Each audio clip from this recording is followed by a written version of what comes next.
Just weigh in on the developments that we've just heard.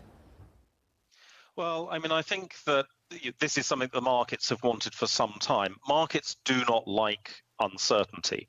And it's, I think, been very, very clear for all the Prime Minister's comments about herd mentality in Westminster. There has been growing popular anger at the series of scandals, the deliberate misleading of Her Majesty the Queen, of Parliament, the Partygate issue. It's been building for some time, and markets have been speculating on when there would be a change in terms of government. And so we're removing potentially a source of uncertainty, although, of course, we still have uncertainty about when Prime Minister Johnson resigns as Prime Minister, whether he stays on as a caretaker or not, and there's certainly, I think, a serious question over that. And that's something we're seeing reflected in the markets. But at the end of the day, what we're going to see, I think, is actually relatively little change in economic policy coming through. There will be some tax cuts, and for all the Prime Minister was talking about tax cuts, he is the highest taxing Prime Minister that we have had since 1953. I mean, he's just presided over an enormous tax grab from the UK economy. That was always going to reverse whether he stayed or went. And now I think the markets are going to be looking for signals about how those tax cuts come through. But aside from that, we're not actually going to get a huge shift in policy, I don't think.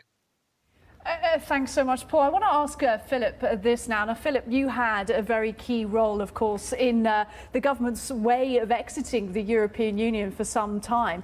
But let's just talk for a moment, perhaps we can come back to that, but about the Conservative Party and what the events of the last, so we say 6 months, but also the last 48 hours have done for the long-term stability of the Conservative Party. A hugely challenging time for the party, very divided over which direction they take. It was really only over the last sort of 48 hours or so that the concerns, the anger in the party reached such a crescendo that the Prime Minister felt it's necessary to stand down. But this, of course, isn't over now, because the party has to find a way forward. Still has a large majority in the House of Commons. We've heard that there will be a timetable set for the appointment of a new leader. That's going to be an interesting contest, who pulls through that. And then whoever becomes the new leader has to seek to reunite the party, give them a sense of purpose, because they will form the government until the next general election. And they're doing so in really tough times: the cost of living crisis, inflation, Ukraine, trying to make the best of Brexit, and all the rest of it. So this is going to be a really challenging job for the next leader of the Conservative Party, and therefore the next Prime Minister. Philip, absolutely, a very interesting character, and we'll be reading about the books about Boris Johnson for years, but I don't sense the same kind of continual arguments within the Conservative Parliamentary Party that I witnessed post-2016, the constant battles between Theresa May and the ERG, between the Remainers and the ERG. So in many ways, Boris Johnson did manage to move beyond that and unify the party. Do you think that unity will be contained by a leader coming in, or do you think actually those economic challenges will continue to erode at that unity and create a divisive and perhaps febrile atmosphere?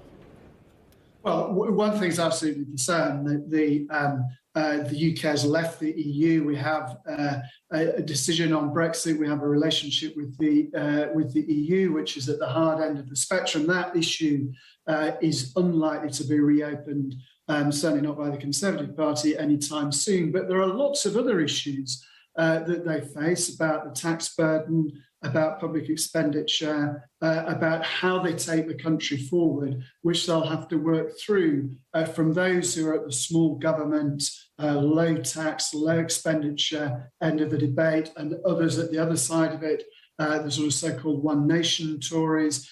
How do they reconcile these interests? Those that wish to pursue a socially liberal agenda, those who are still going on about wokeness and so on. So there are some real tensions there, which the incoming leader, the incoming Prime Minister, will have to resolve in order to have a government that can focus on the big issues that the country faces.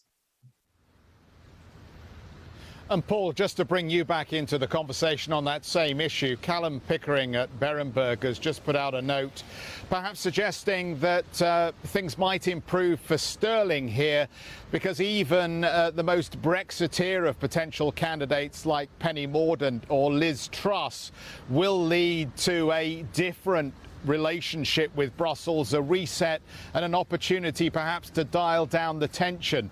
Do you think there's anything in that? Do you think we might see, at least against euro, some strength here for the pound now that we have perhaps Boris Johnson leaving and a new leader coming in who has an opportunity to improve the relationship with Brussels? It's possible. I think it's unlikely we're going to see that be a dominant narrative in the markets, to be honest. I think that there are more concerns about what the Bank of England's going to be doing, where inflation is going, where the economy is going. And for that, we've really got two concerns. The first is what is going to happen to this enormous tax burden that we're currently all suffering under. And the second is what is going to happen with inflation, particularly around energy costs. Now, one of the potential problems here is that if Johnson intends to stay on as Prime Minister until September, October, that's exactly the time when the next wave of energy cost increases is going to be coming through and doing quite devastating damage to household spending capability.